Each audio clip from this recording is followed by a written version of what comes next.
Hey guys, welcome to day 23. Today's word is leak. Like how the sound leaks into everything. Look, I got a light today. I don't know why. I just thought it's here. I've been needing to use it. I was trying to do a light behind there. You know, things, blah, blah, blah. Let's try it out. We'll see how this light looks. I hope it looks good. We'll see. Today's word, leak. Well, at first I couldn't really get any good ideas, and I just kept coming back to some stuff I didn't draw. I was thinking about like leaky faucets or leaky gross things. Don't get me. Anyway, then I was thinking about, something that was really popular in Alabama. And I feel like it was one of the first memes to me, like before I was like on social media and I knew what memes were, was Calvin from Calvin and Hobbes peeing on things. Like it was everywhere. I think it was on like Dale Earnhardt Jr.'s race car number, on car models, on football teams. It was just very popular, and I've always kind of thought that's if you want to tell people what Alabama's like, that's what it's like. It's that Calvin and Hobbes decal where Calvin is peeing on logos.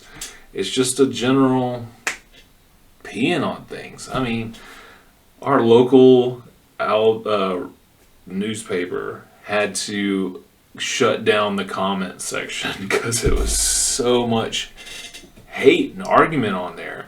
My next door in my neighborhood I grew up in, some lady was just complaining about how she couldn't get any help, and then all the comments are just people calling her the names and telling her that it's her attitude and her, all this other stuff about wine. That's just like, who has the time to do this? I mean, she wrote barely a couple of paragraphs about I can't find any help, and it's just like brutal. I mean, I got cyberbullied over some stuff that I don't even want to go into because it's so retarded.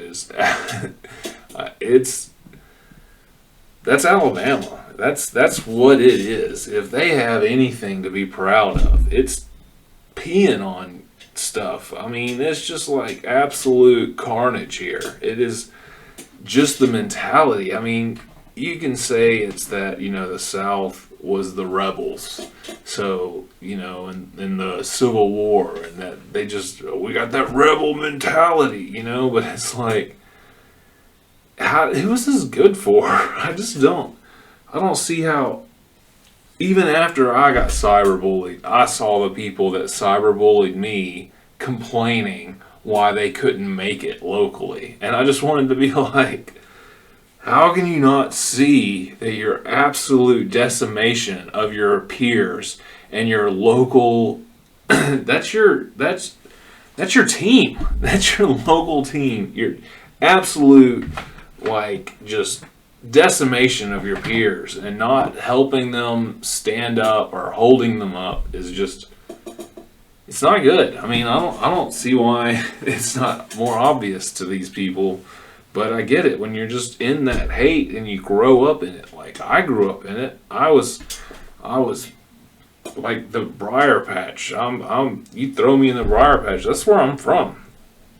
Being mean to each other. Me and my friends, we embraced that kind of name calling and turned it around. Every day was opposite day with us. We'd be mean to each other in a joking way. If you thought, like, some people didn't take it that way, and we felt bad because that's not what we were intending. But me and one of the really close friends, mostly just we knew what it was for, because then when these strangers are online calling me names, it doesn't hurt as much. I mean, what really hurt was when my friends started reacting to it that I thought knew me. But it's just, people I didn't barely even met were just like, oh, I knew him and he always seemed this way. You don't even know me. I'm like, I never even, but you can just go online and write all this, and then they tell you that you're saying stuff. That's Alabama. It's just like a little gossiping high school. I mean, and I won't say it's everywhere in Alabama because I used to be a part of the music scene here, and I used to go and I used to work at a bar. And one of the biggest complaints is people do not support local stuff. And they didn't. And at the time, it was different. This is before all this gentrification, and you had all these people coming to town. You had no one, hardly coming to town. It was just a few people, and then Birmingham, segregation. I don't even want to, it's just crazy. Oh, man. I don't even know how to even tackle, but yeah, I do know how to tackle the subject, but it's just, I don't want to, it's because it's so toxic. I mean, that's how it is, it's kind of like roughhousing gone too far, and just someone strong needs to stand up and be like, yo, look, this isn't cool. Your chair is making too much noise. Someone strong with some WD-40, come spray it for me. All right. No, I don't want to get too much into it. But yeah, even me complain. I don't want to complain about it because when I lived in New Orleans, I saw how, what it was like when everyone is supporting stuff. And it's crazy. I mean, now, don't get me wrong. Haters exist wherever you are.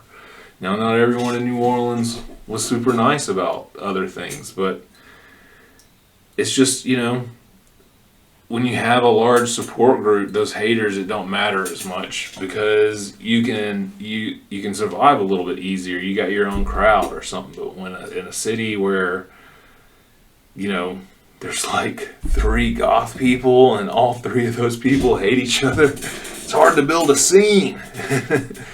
And I mean, I used to think this musician I know, Dan Sartain, died, and there was a quote I saw of him, and he was talking about how when he was growing up, everyone had to work together, and I will say that's the one good thing about not having, a scene that you can just delve into and be a part of this echo chamber or something is that, I'm used to getting along with people different than me.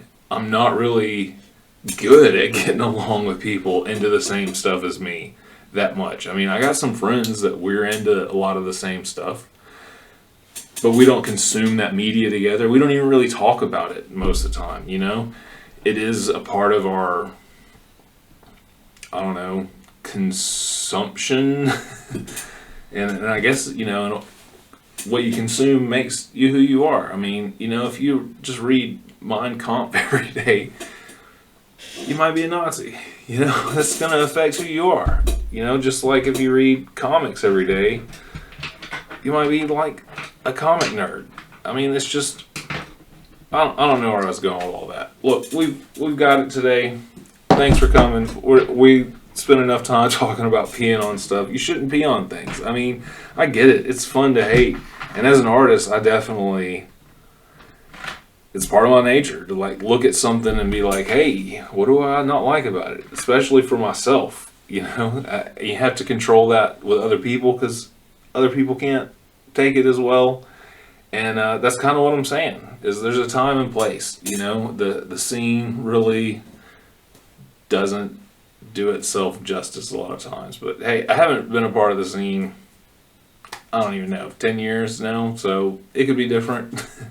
It's just what I remember, and my interactions from 7 years ago, because I quit going out after getting cyberbullied. Because, yeah, why would I go hang out with those people? It's like, okay, I know what you're like. All right, I get it. Hey, be you. You do you. You do you. All right, see you guys.